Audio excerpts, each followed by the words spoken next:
Hi, my name is Christoph Berger. I work at University Hospital Basel, and today I will give you an introduction in the mechanisms of the primary immune response.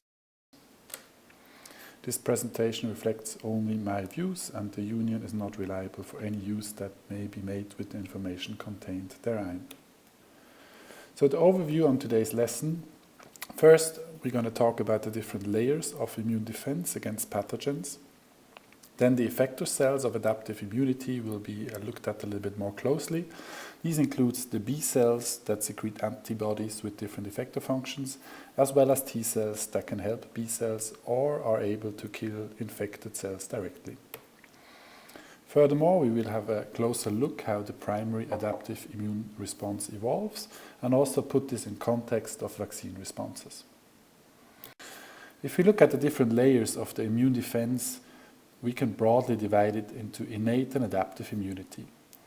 If we have a microbe or a pathogen that tries to invade the body, it first has to overcome the epithelial barriers, which are in general mucosa or the skin, where it already can encounter phagocytes such as neutrophils, can be exposed to complement factors or natural killer cells. All these share that they can in a way unspecifically recognize pathogens and try to kill them before they can invade the bloodstream. This innate immunity happens within hours and is in contrast to the adaptive immunity, which evolves over days. So on the timeline we see the time after infection, and on top we have one type that recognizes directly an antigen, and this is a B cell. And on the bottom, there is a T cell that recognizes the antigen in the context of antigen presentation by an antigen-presenting cell. The B cells on the top evolves into B cells and then plasma cells that can produce antibodies that have the goal to neutralize the virus. The T cells also can clonally expand and then patrol the body to find infected cells that also present the antigen that has been presented by the antigen-presenting cell. So we have B cells in the adaptive immune system and we have T cells. So these are the main players. If we start by looking at B cells, their effector function is mediated by antibodies. An antibody is a protein structure that consists on two functionally important parts. One is the antigen binding site on top, which is also called FAB, the fragment of antigen binding, and the tail of the antibody is the crystallizable fragment, which is also decorated with various sugars, and which is important to mediate specific functions of the antibody. So the FAB detects antigen, and the FC part is important for effector functions.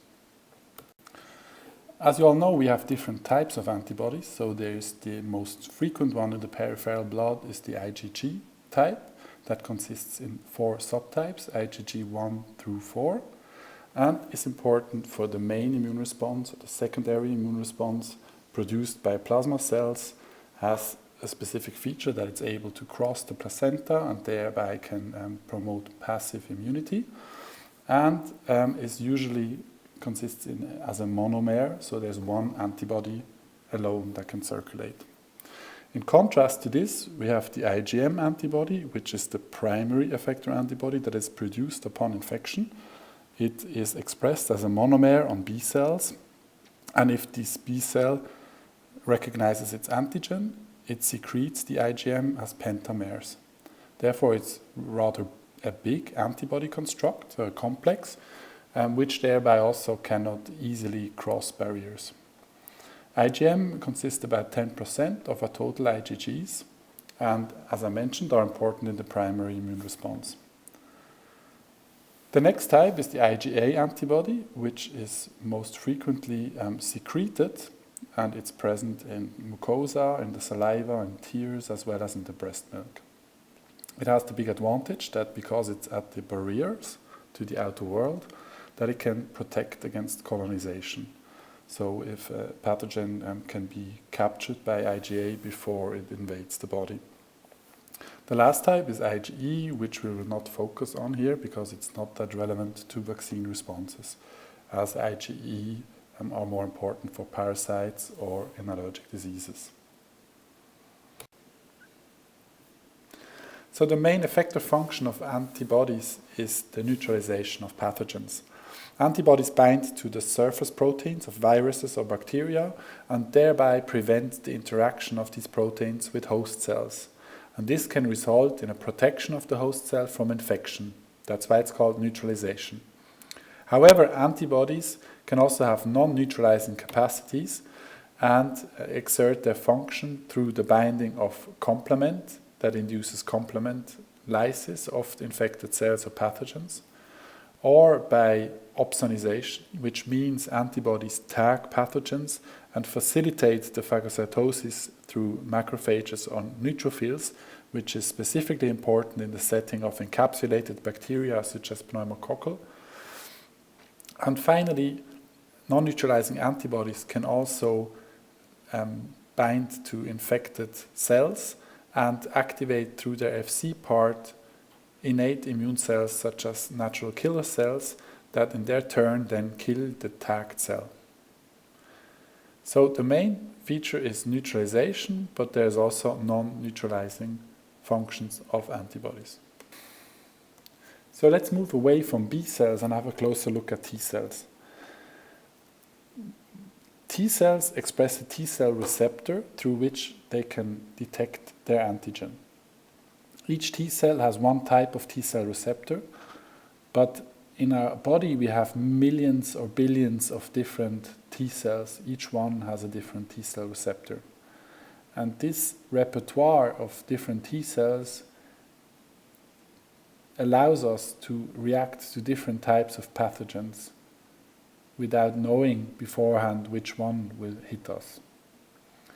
T cells recognize the antigen not directly, but in the context of antigen presentation. And this antigen presentation is mediated through MHC, or major histocompatibility complex proteins. In the setting of CD8 T cells, MHC class I molecules present the antigen. In the setting of CD4 T cells, MHC class II proteins present the antigen. We also need additional co-stimulatory signals that are here depicted through CD40 ligand interaction and CD28 and B7 interaction. So I mentioned that we have millions of different T cells, and these T cells, they need to be selected in a way that they're useful for protection from infection. And this selection process happens early in the development of the immune system in the thymus. So in the first step, there's a positive selection performed. This means that we only select for T cells that are able to bind to MHC. If they only bind weakly or they have no binding, the cell is eliminated. In the second step, we have the negative selection, and this process means that we eliminate every T cell that binds too tightly to an MHC that presents a self-antigen. This process should avoid the generation of autoreactive T cells and thereby avoid autoimmunity. After the selection, we have our repertoire of different T cells, here depicted in the different gray cells with the letters. And if one of these cells now recognizes its antigen, for example antigen X here, it starts to proliferate and clonally expand, so that after a few days we have a lot of the same T cells that bear the same T cell receptor and that are able to fight the infection.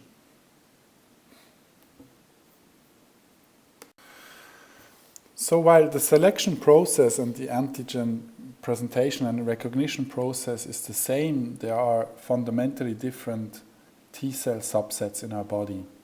The two main classes are the CD8 positive cytotoxic T cells, and the second class are the CD4 T helper T cells. If we first look at CD4 T cells, there's even more subsets that are induced in the body and that have different effector functions. So if we start in the middle with the TH0, naive CD4 T cell, it can differentiate into different subsets. And the cytokine that is labeled next to the respective arrows indicates what cytokine milieu promotes specific T-cell subsets. So far, it's not well understood how we can use that, for example, in vaccine design, but there's efforts where people try to use such cytokines in order to skew the immune responses to specific T-cell subsets. If we look at the different subsets, there are two that have been long known already. It's the Th1 and the Th2 T-cells. Th1 T-cells are important for the interplay with macrophages and CD8 T-cells, whereas Th2 T-cells are important for the immunoglobulin class switch, for example, from IgM to IgG or from IgM to IgA. Also, they are important in allergic diseases, and this is in contrast to the other subsets, where we have Th17 T-cells, which have an important role in antifungal immunity, but also have been implicated in various autoimmune diseases. Regulatory T-cells, they are important for peripheral tolerance, so they inhibit other cells, also other T-cells, and thereby can prevent immune damage, can prevent autoimmunity, or can limit the immune response to virus infections or to systemic infections. The last subset is the T follicular helper cells, which are specifically important in the priming of B cells in the lymph nodes, as we will see in a minute.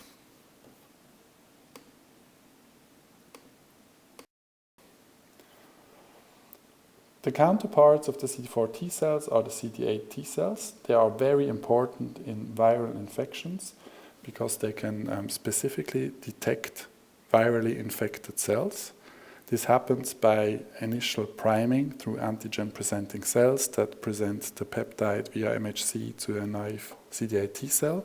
This T cell gets activated, proliferates, and then searches in the body a cell that expresses the same antigen as we see on the left side.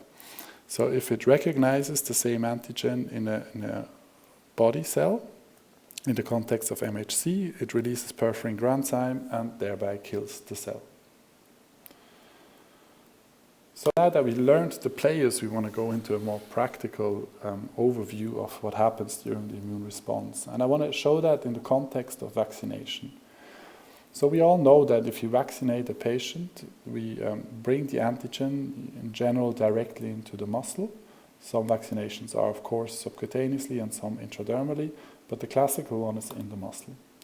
In the muscle, the innate immune system already can get activated, so there are dendritic cells present, monocytes, and they get activated by adjuvants from the vaccine, and they take up the antigen and start to travel.